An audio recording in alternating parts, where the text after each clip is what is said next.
When the pioneers came west, they didn't fight over land. What they fought over was the water. And the water today is what is so extremely valuable still.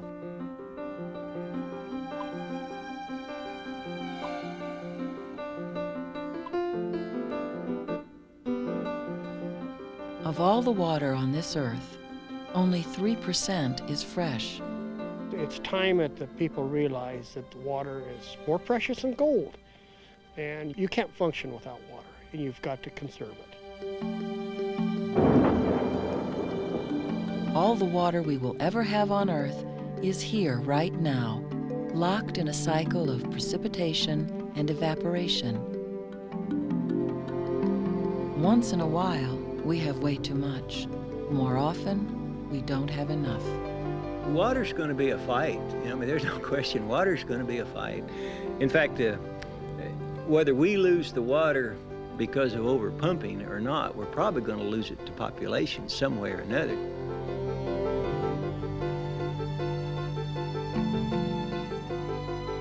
We have dammed, diverted, drained, and dirtied our freshwater supplies to the point of emergency.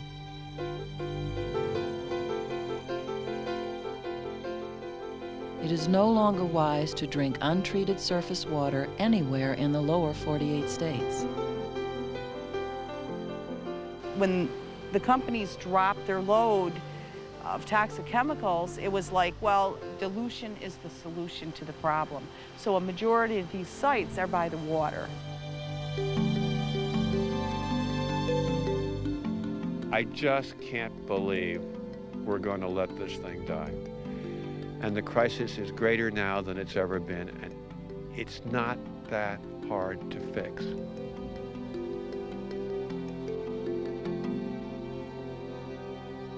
We thought water was ours for the taking. We were wrong.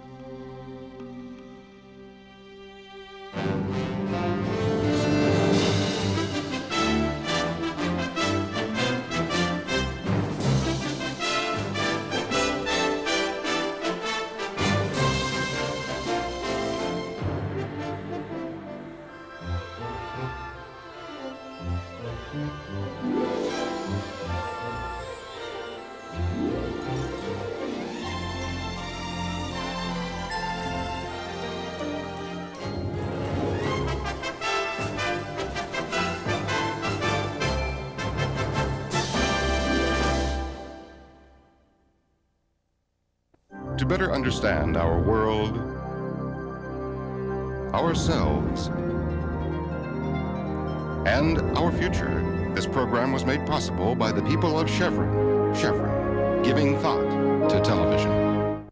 Additional funding for this program was provided by the Corporation for Public Broadcasting and by annual financial support from viewers like you.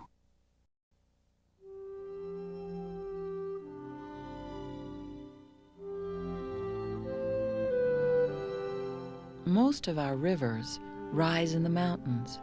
High peaks stop passing clouds, forcing them to pay a toll of moisture.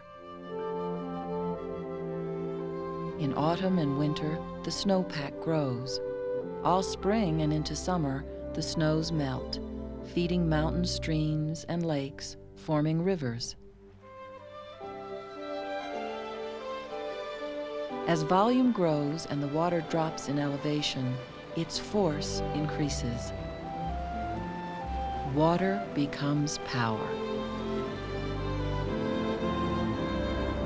The mightiest river in the western U.S. is the Columbia. Its power has been its undoing.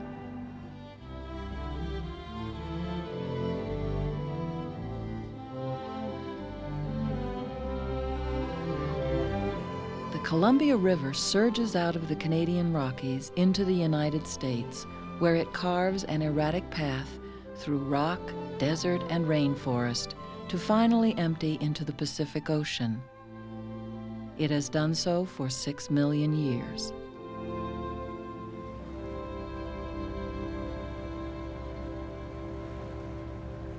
Kent and Irene Martin make their living as commercial fishers on the lower Columbia. Kent's great-grandfathers came here from Norway and Sweden. They too gill-netted salmon on this stretch of river.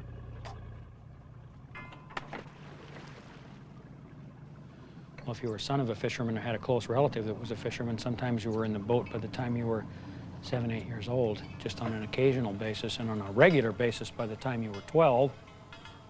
It was important. It was passing on their life's work. It's coming out beautifully, just absolutely beautifully.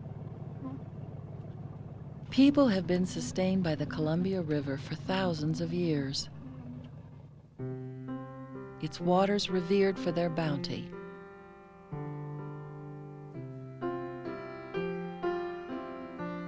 Native Americans use salmon as currency in a thriving regional trade. Traditional Indian fishers on wooden scaffolds pluck migrating salmon from the river with dip nets.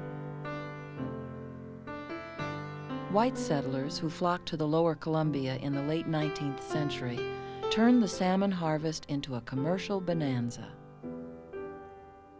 Busy canneries lined the river. The economy of the region revolved around the Columbia's abundant and renewable resource. Today, the river's legendary salmon runs are history, causing the Columbia snake system to be ranked among the nation's most endangered waterways. What used to be a 1,200-mile freeway for migrating fish has had dam after dam placed like roadblocks across its path. River flows and levels are managed in the front office. The fishing economy is in shambles. Historic runs of wild salmon numbering 10 to 16 million are down to around 300,000. Hatchery fish augment that number, but introduce new problems to the embattled wild salmon. Kent and Irene's livelihood hangs in the balance. It's a little Chinook, little 2-year-old probably. I have everything to lose: my culture, my heritage, my livelihood, my identity as a person. I'm a fisherman. It's all I've ever wanted to be. It's my life.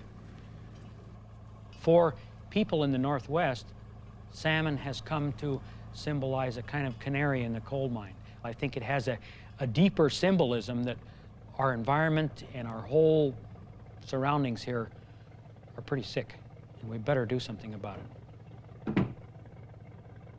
On the main stem of the Columbia and Snake Rivers, there are more than 20 major dams. If you include the tributaries, 100 more. Most major dams are called cash registers. They produce power, lots of power. So much power that Northwest residents enjoy the cheapest electricity rates in the nation. And there's power to spare. The surplus is marked up and sold to states farther south. The hydroelectric dams have brought the region jobs, population, and prosperity.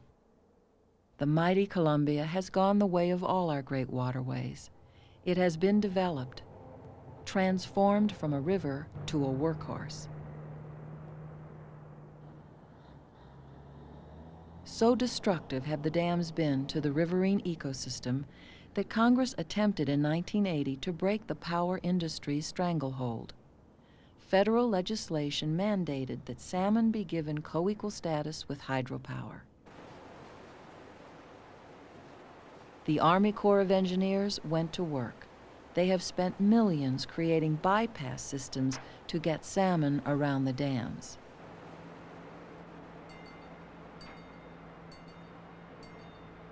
The cornerstone of their program is fish transportation.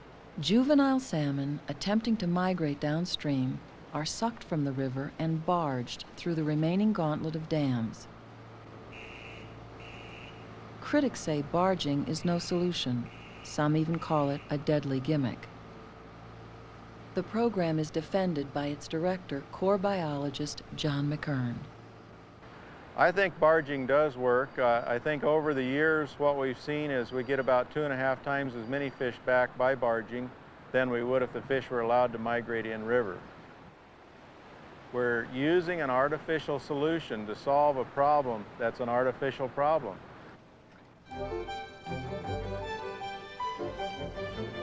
A small sample of juveniles is intercepted, anesthetized, and examined on their way to the barge. Opponents of this artificial solution want the river operated more like a river. When young salmon need to get downstream, speed up the flow and let the fish swim out on their own.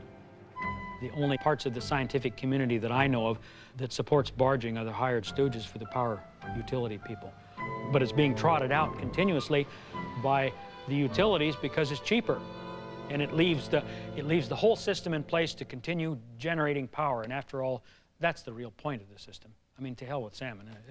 You know, let's do as little as we possibly can to comply with what the strictures that society is placing on us, but let's not miss a kilowatt. The Corps of Engineers built these structures at the request of Congress for the benefit of the public, and we operate them for the benefit of the public. If Congress authorizes us to build or change projects, we'll do that, but it's got to be the public that wants it. Whether or not one approves of the dam building mania that found such happy expression on this river system, no one's about to give up electricity. Ironically, even the bitterest of opponents on this issue believe salmon and hydropower can coexist, should coexist, as losing the salmon would be far more costly than finding a way to restore them. But nobody wants to make the sacrifices or foot the bill. I think the Columbia River stands as a beautiful example as to what happens when you make some very conscious trades of the environment for progress. Power isn't free. The irrigated vegetables and all the goodies that are provided by the development of the Columbia Basin have come at a cost. And all of a sudden now society is waking up to the fact that that cost is astronomical. Kent and Irene have made the most painful decision of their lives, to move to British Columbia, where the rivers still teem with salmon. Although the martins must move on, they remain bound up in the fate of the Columbia River. I think all of us will lose if we lose this resource. I think we have to make some rational decisions about what can be saved and what can't be saved. But at the same time, I think it's critical to hang on to something that is as miraculous as the salmon fishery.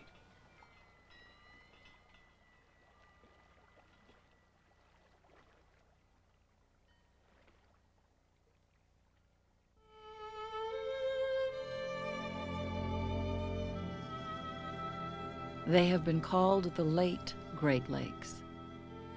Holding nearly 1/5 of the world's surface fresh water, the lakes were an industrial mecca for a century. Though many plants continue to produce, the heyday is over now. A legacy of environmental abuse lives on. The hidden pernicious problem is toxic chemicals dumped in and near the water.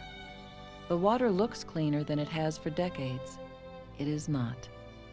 Sediments are contaminated and growing more so as landfills leach daily into the Great Lakes watershed.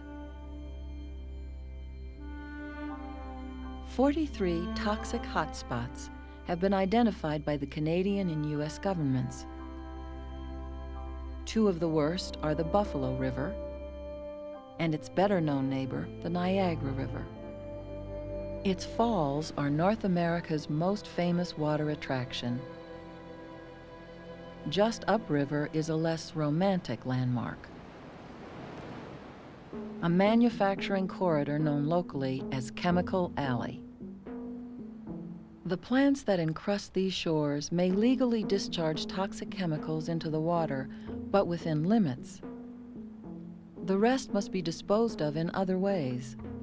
Toxic dumps litter the landscape. PCBs, dioxin, Mirex, the poisonous waste of a century.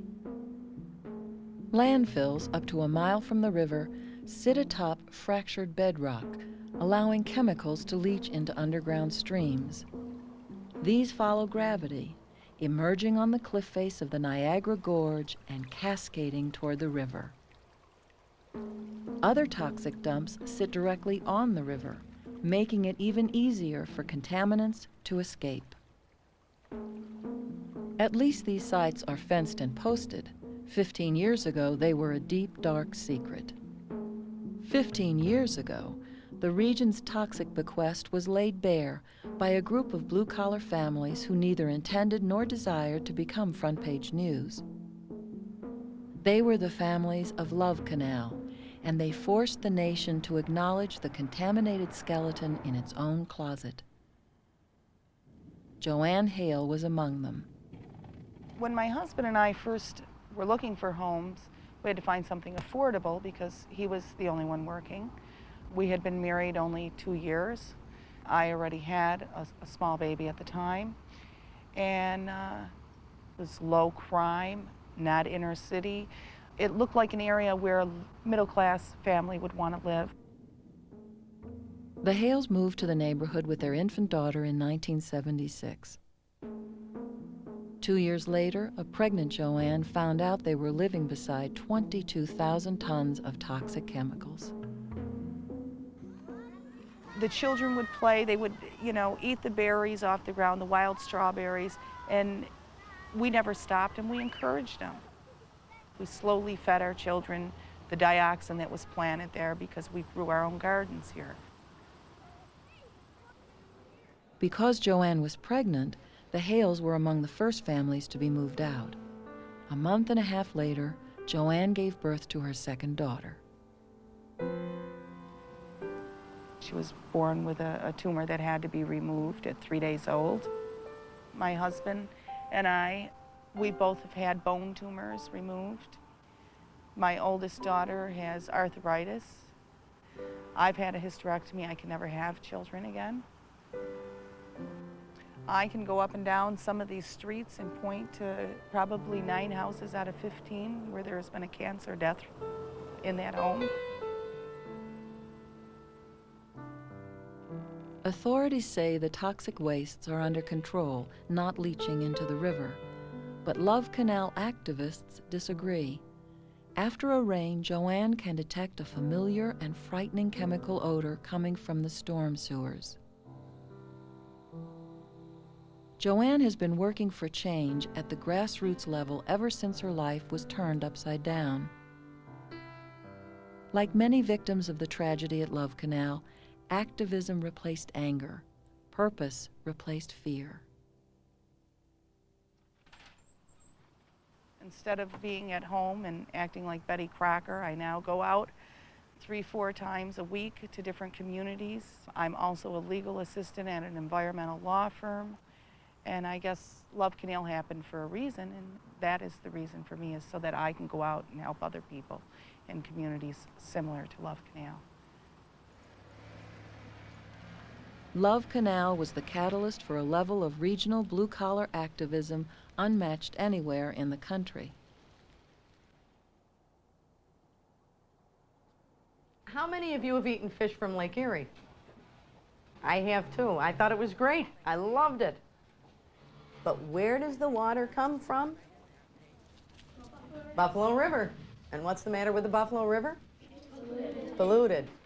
So we've got to do something to change that. And the only people that can take care of anything around us is, that's absolutely right, you're the ones that have to do the work. I'm going to give everybody a pair of gloves. They're going to fit everybody. Put them on. You've got to keep them on all the time that you're working in the water. If they get a hold These are the self-named Buffalo River Rats of School 33. For 2 years, they've been studying their local waterway, working to improve its sorry lot. Their mentor is 6th grade teacher Margaret Heaney. This is your river. We'd like to get it back sometime to the point where you're not having to be afraid to swim in it or afraid to eat fish out of it.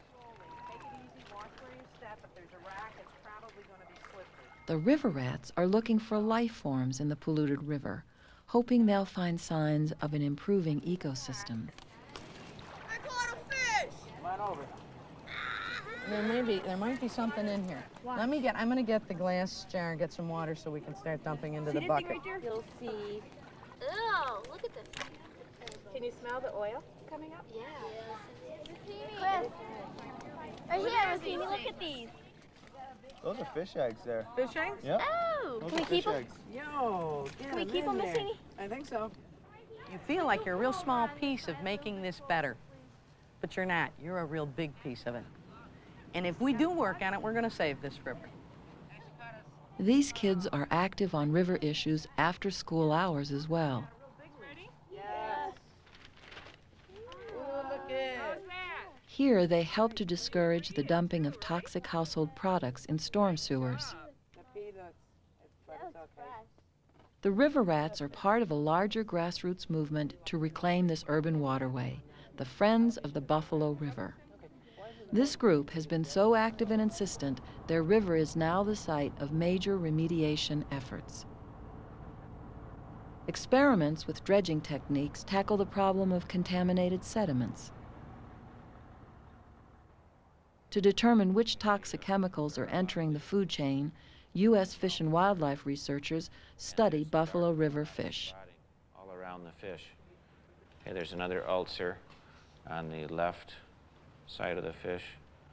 The same chemicals that are causing health problems in these fish are associated with human health conditions. So these brown bullheads are serving as indicators for us of ecosystem health, and we're part of the ecosystem.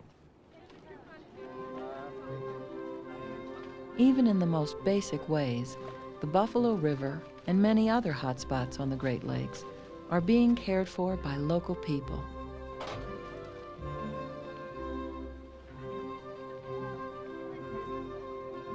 Because of such community activism, one of the most contaminated regions in North America has reason for hope.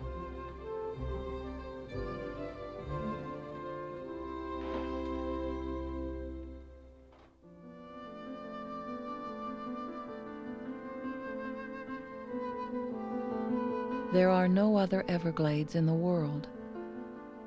They have always been, one of the unique regions of the earth, remote, never wholly known. The miracle of the light pours over the green and brown expanse of sawgrass and of water. Shining and slow-moving below, the grass and water that is the meaning and the central fact of the Everglades of Florida. It is a river of grass.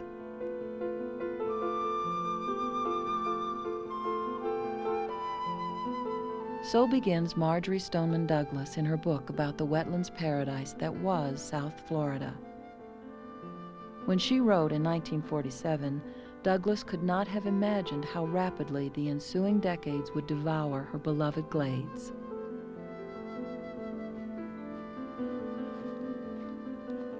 Everglades National Park wildlife biologist John Ogden. The Everglades that we have today really does look like the Everglades that we've always had. The vegetation is basically the same, but what's changed so dramatically is the animal life in the system. It's a system that looks like it always has looked, but doesn't act the way it is. And from my point of view, it's not the Everglades anymore. What we're seeing is what some people might describe as an ecosystem collapse. 90% of the wading birds that once nested here have disappeared in the last half-century. The Florida panther, snail kite, wood stork, and American crocodile are all species on a slippery path to extinction. Nathaniel Reed, a prominent Florida environmentalist, has been working on Everglades issues for 35 years. We didn't really know at that time, 50 years ago, how important the Everglades are to all of South Florida. It's everything that we count on for clean water. It's everything we count on for wildlife. It's everything we count on for Florida Bay and the millions and millions of creatures that live within the Everglades region. This is it. This is the mainstream. This is the main well. For more than a century, the main well has blocked empire builders in their quest for riches. Water has basically been viewed as the enemy in South Florida, especially from the point of view of development and agriculture and so on. So much of what's been done in the system up until the last couple of decades has been designed to get rid of water, that water is evil and we've got to get it under control. So the state of Florida and the Army Corps of Engineers built one of the most elaborate plumbing systems in history. The River of Grass was turned into a collection of sinks, faucets, and drain lines. One of the main beneficiaries was the powerful sugar industry. Citrus and produce farmers also moved into the Everglades, taking advantage of the rich, drained muck and long winter growing season. And then there is the suburban sprawl for which South Florida is justifiably famous. Subdivisions and strip malls march farther and farther into the glades, drinking up wetlands, eating up wildlife habitat. The River of Grass, once a 50-mile-wide sheet of water gently flowing south from Lake Okeechobee, now looks like this. 2,000 square miles of wetlands have been lost, over half the original Everglades. Canals and levees create a system of compartments. Everglades National Park sits, besieged at the bottom end of the drainage, an aquatic park dying of thirst. Everybody else got a dependable supply of water. The urban areas got a dependable supply of water. Agriculture got a dependable supply of water. Everybody got flood control, and the park got screwed. The salvation of the park is all a matter of water.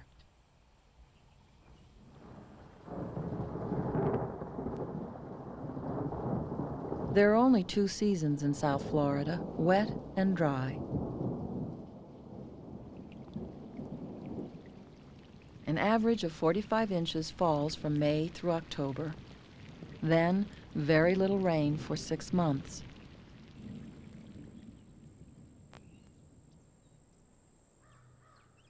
As the great flooded marsh dries and forms pools, fishes, frogs, and crayfish are trapped and become easy prey for small mammals and wading birds. Birds like the endangered wood stork will not reproduce until these conditions occur.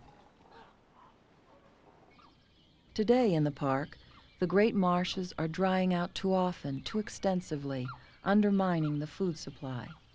The wetlands become weaker and increasingly unable to produce food when the next rainy season rolls around.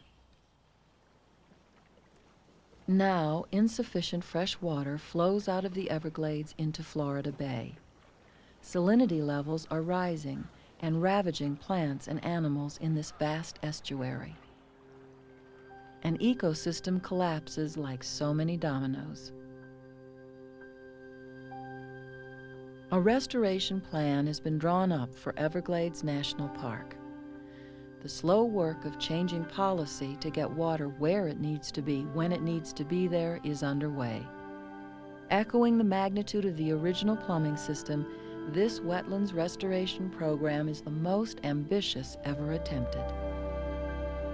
So we've got to start off by removing some of the levees. We're talking about taking out several miles of levees and canals along our boundaries. We're talking about changing the distribution and direction of water flows. The entire world is aware of the Everglades. They're watching the Everglades. More and more they know that we're trying to turn things around in the Everglades. And the general attitude is, we're watching to see if you can do it.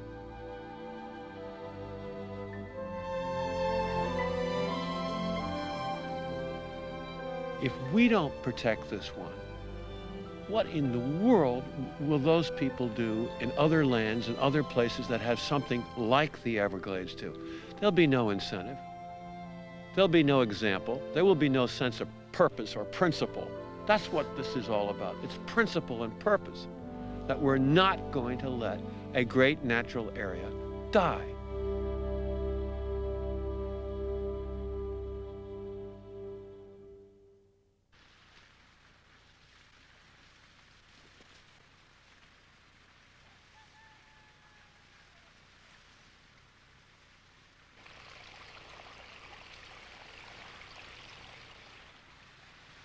Rodger Funk is a farmer outside Garden City, Kansas.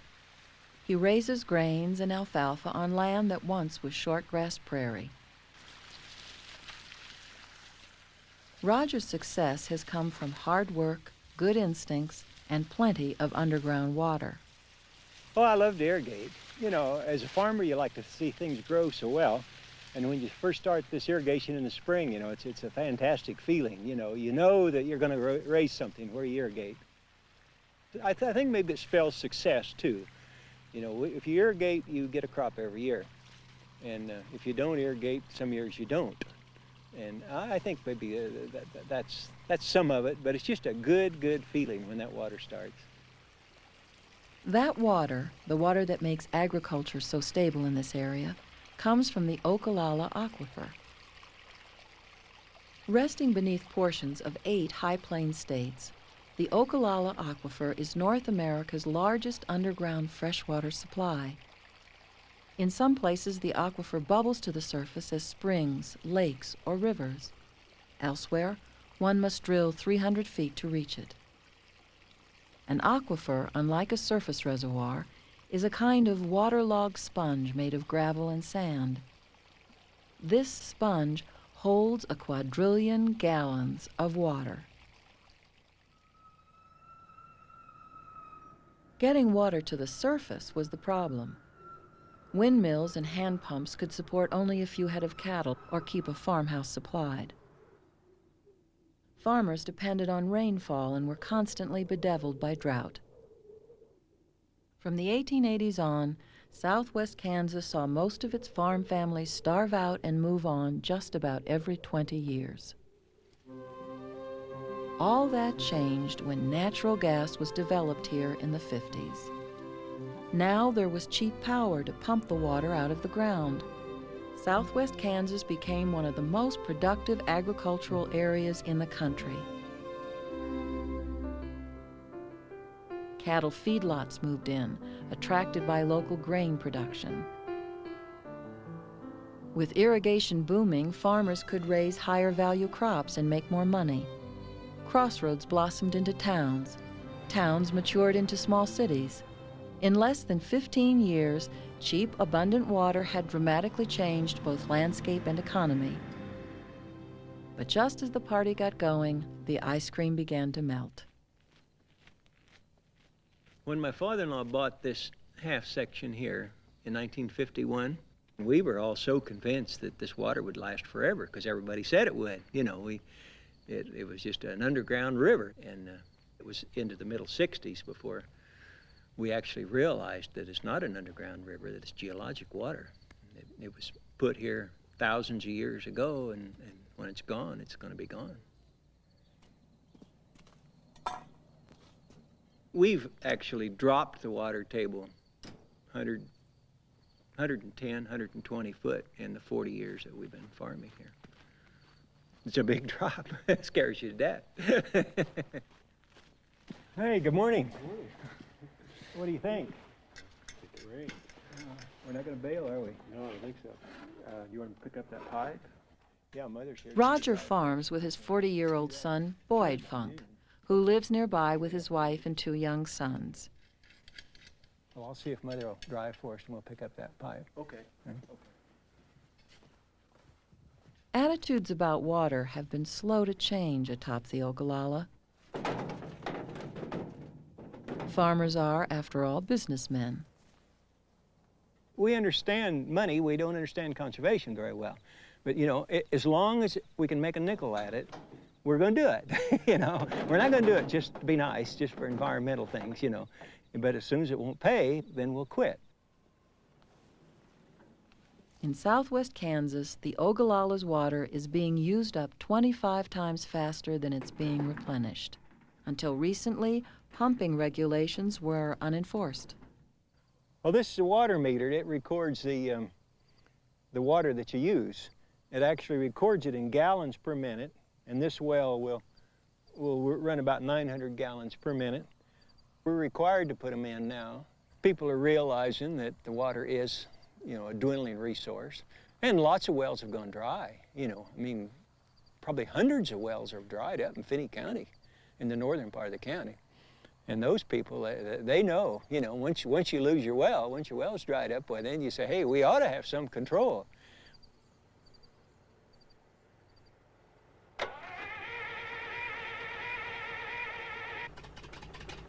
When the water level drops and if gas price goes up, it just makes water so much more valuable, more expensive to pump.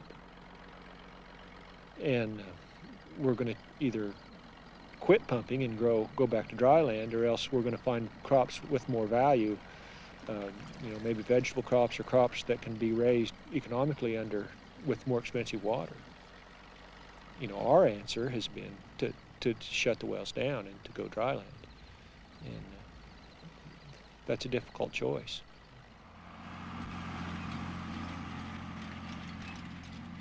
Dry land farming is much riskier than irrigating, and yields are much lower. So a dry land farmer needs 4 times as much land as an irrigator to make the same income. Though the Funks still irrigate a number of fields, they have been expanding their dry land operations since the late 70s. The decision to invest in land rather than water was a tough one, not the first tough one Rodger has faced. A decade earlier, many farmers were swept up by the latest breakthrough in irrigation, the center pivot sprinkler.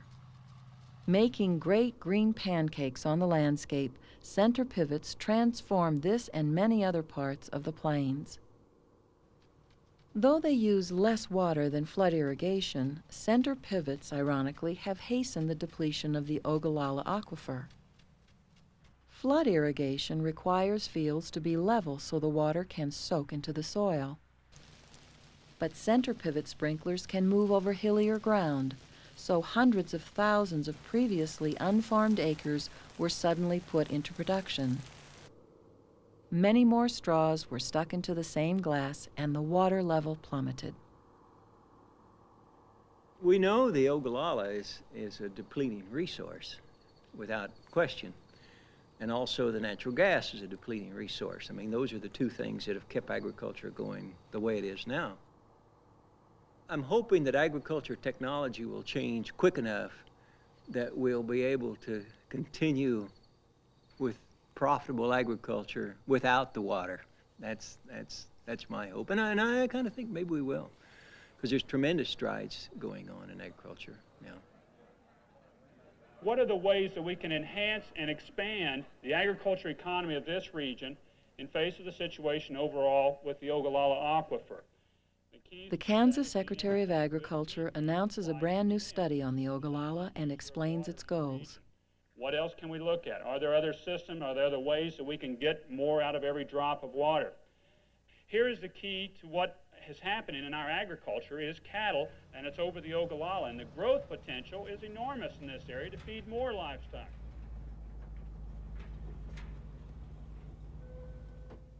Basically, this is a cropping system study. Farmers attending the annual field day at the local Research Extension Center are concerned about their future, eager to learn how to make the most of what's left of the groundwater, but wondering where they go from here.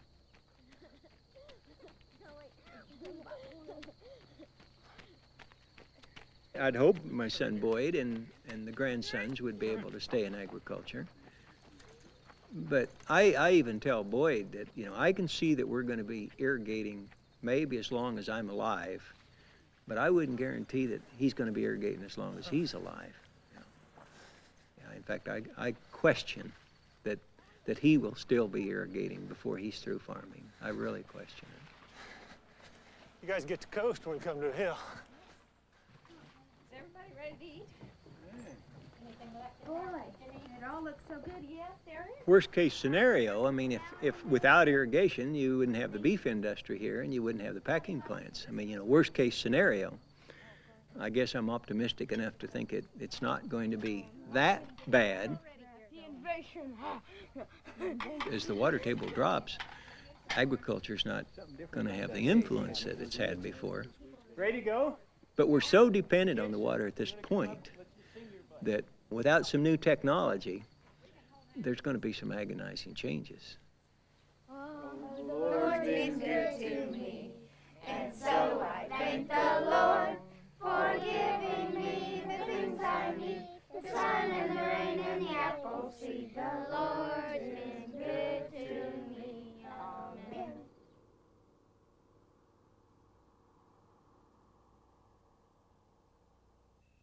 Just in building this place, you've used up a lot of that precious resource. They'd have a huge prayer for rain down here. They have to gather together to make sure that the rain got all the way from the clouds to the mesa top. Because too often around here, that doesn't happen. I want you to imagine a 24-year drought for me, because that happened here. Right at the end of the 13th century, year after year, for 24 years, they didn't get enough water. And right around the same time, people started to leave. By 1300, there's no one left up here. In the arid West, water has always controlled population. Where people lived, how many could live there, when it was time to move on. That has changed. Now Oz-like cities shimmer in the desert heat.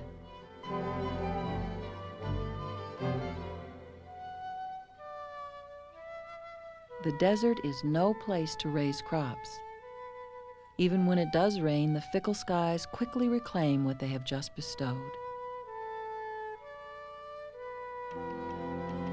Now crops are grown in the desert. California alone produces more vegetables than anywhere else in the country. The parched West is a vast and profitable garden.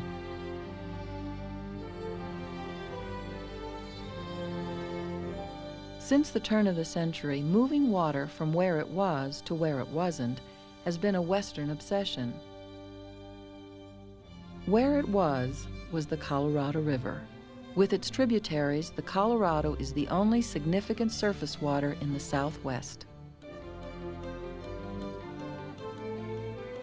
But the same power that carved a majestic path through the land also made the river unusable by man. That is, until Hoover Dam showed the way to conquest. Now, countless reservoirs and diversion projects dispense the Colorado River to 7 states.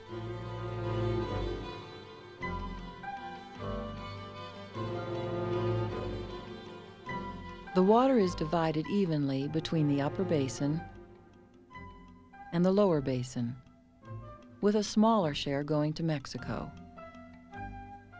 Of the states, California gets the most water, Nevada the least. There is none left over.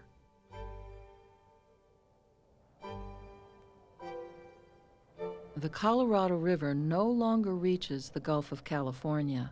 It disappears into the desert sands of Mexico, many miles short of its goal. Upstream, there's a battle going on. More people want what there's less and less of. Water wars are raging in the West. Las Vegas is square in the middle of one. Some liken it to the Los Angeles water grab of nearly a century ago. 4,000 people a month are moving to Las Vegas. 4,000 thirsty people moving to a place that gets only 4 inches of rain a year. The Las Vegas Valley Water District is headed by Pat Mulroy. We've run out. Nevada, because southern Nevada has grown so much and the city has really taken off, it's used up its 300,000 acre-feet of Colorado River water, and it'll be fully developed and used by the year 2006. And then the question becomes, where do we take water from? And there are really 2 arenas that we can look toward to get additional water, either from the Colorado River or from within the state of Nevada. We have to take it from another area. While Las Vegas goes head-to-head with Arizona and California over Colorado River water, the city is covering its bases. Las Vegas has filed claims on pockets of underground water far to the north. This water, much of it under harsh, uninhabited desert, bubbles to the surface in several small farming communities.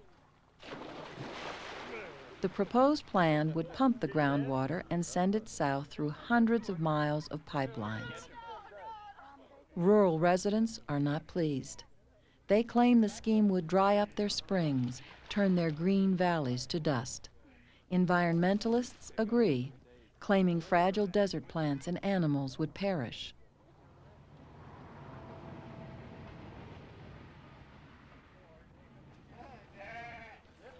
Farmers, ranchers, and their strange new bedfellows, environmentalists, have organized to fight Las Vegas.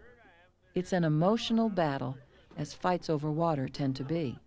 185, 185, 90, 90, 190, 190, 195, 195, 195, 195, 195, and now 200. Gordon, you're out. Now 200, 200. It's your water too. $200. We'll leave it at $200 and a two and a two. We're not asking them to give up anything, but they're asking us to give up everything, our life and our future, and everything we stand for. 220, 220. The people with all of the power and the money want more power and want more money. And in this state, water is power. I don't see that they have to have all that rapid growth. And that's what really upsets rural Nevada is when we go to Las Vegas and see it running down the streets, being wasted. They're trying to tell us they're conserving water, and you see it running down the streets, or they're watering lawns 24 hours a day. You fly in with the airplane, it's all golf courses and lakes, swimming pools, waste of water. A great filly. Here we go. $200. We'll leave it at 2. I get $200 and a 25. 220. She's papered. Right. 200. Now 25. Some older residents are disturbed by the parallels to the Los Angeles water wars. They know only too well how that struggle turned out. Now 300. What do you get? 3 Yes, it's important. But will it do any good? Because the people in Owens Valley fought too. They fought. They spent their money. And a lot of them went broke of fighting it. And then when it came, they took it to the federal government.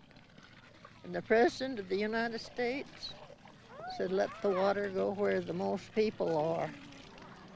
Well, if they take it where the most people are, there are more people in Vegas than there are up through here. And the population keeps on growing. In the 80s, Vegas was one of the fastest growing cities in the West. Its per capita water use is among the very highest in the country.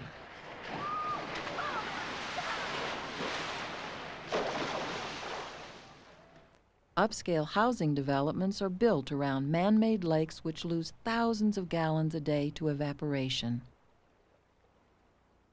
Inadvertent lakes are formed from the runoff of overwatered lawns. Misters spray endlessly, waiting for a hamburger customer to keep cool. On the Strip, the Mirage Resort's watery spectacle seems to fly in the face of the crisis. Resort tycoon Steve Wynn says his fountains use treated water from a contaminated shallow aquifer. The Mirage is the thing, says Steve. The perception that this is a lush, verdant, tropical, water-rich paradise is the key to this resort's attractiveness. Not only this resort, but many of the others. What we've got to learn how to do is to preserve that perception and find original and creative ways of resolving the dilemma of inappropriate water usage with the business that we're in. It's not easy, but it's possible. We were successful here. We use less water per room than any other hotel in the world because of the valves on all the showers, because of the special toilet plumbing we have. We don't use regular water for irrigating our grass and our trees and our plants or our water features. Now, we do have 3,000 rooms, so in absolute usage of water, we're talking about a lot of water. I'm never going to apologize for the Mirage Hotel. It employs more people in Nevada than all of agriculture and uses an absolute infinitesimal amount of water in comparison. 90% of our water is used in this state is used for agriculture, and that doesn't employ as many people as the Mirage Hotel does. Now, those numbers don't jive. A similar imbalance in water allocation exists all over the West. 80 to 90% goes to farms, most in California. These big corporate farms have long controlled the fate of Western water. Now there's a shakeup. New voices are starting to demand a bigger share. Sunbelt cities swelling with population have organized. They're challenging giant water subsidies and unfair pricing, going after the holy grail of agribusiness.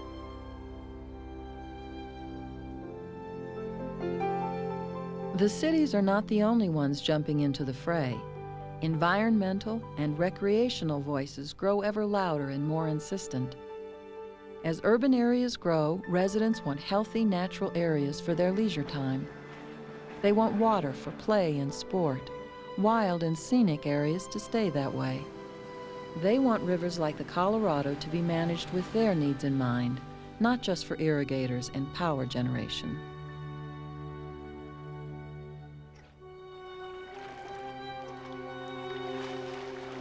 Indians have also emerged with new power in the Western water wars. Citing a 1908 Supreme Court doctrine, reservations like the Ak-Chin in Arizona have successfully sued the federal government for water rights. Thirsty desert cities are suddenly courting Native Americans for leases on their secure Colorado River water.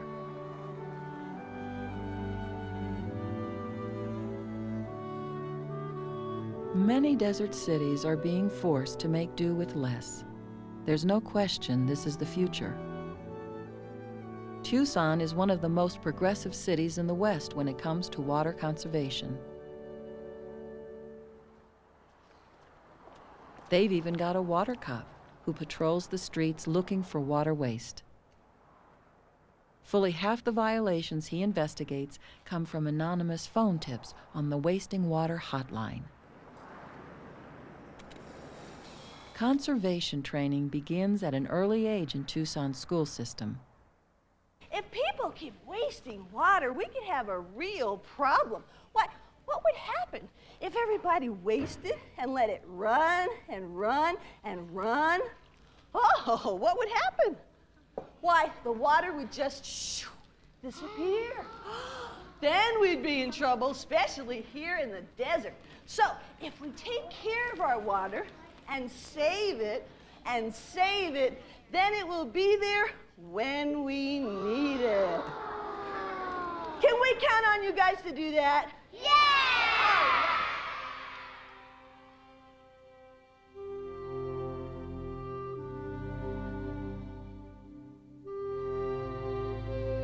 As the arid West struggles to invent a new version of itself, one with a more realistic view of its most precious resource, our relationship to fresh water is being re-examined all over the country. The luxury of taking water for granted is a part of our youth. We are no longer young.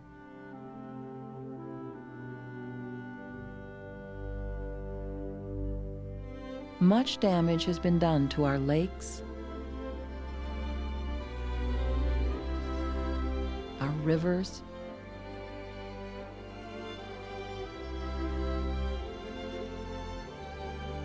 our wetlands.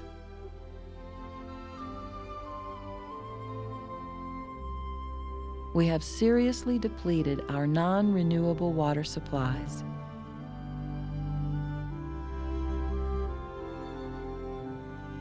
This is not something happening to someone else.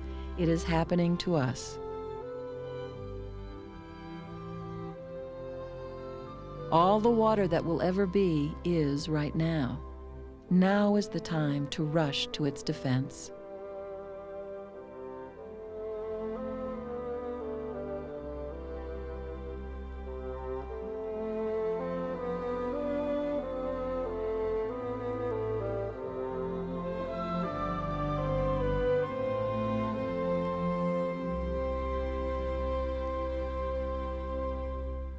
To better understand our world, ourselves, and our future, this program was made possible by the people of Chevron. Chevron, giving thought to television.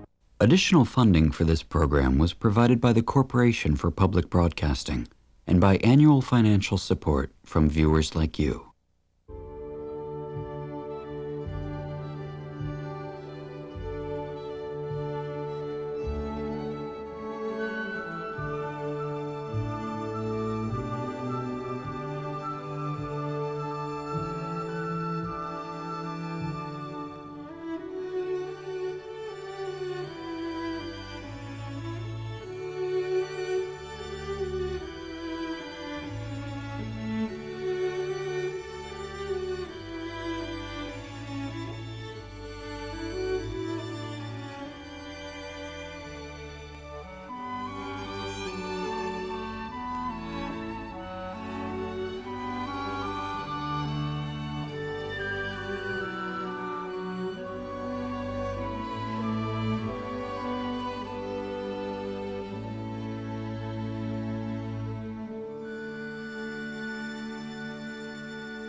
This is PBS.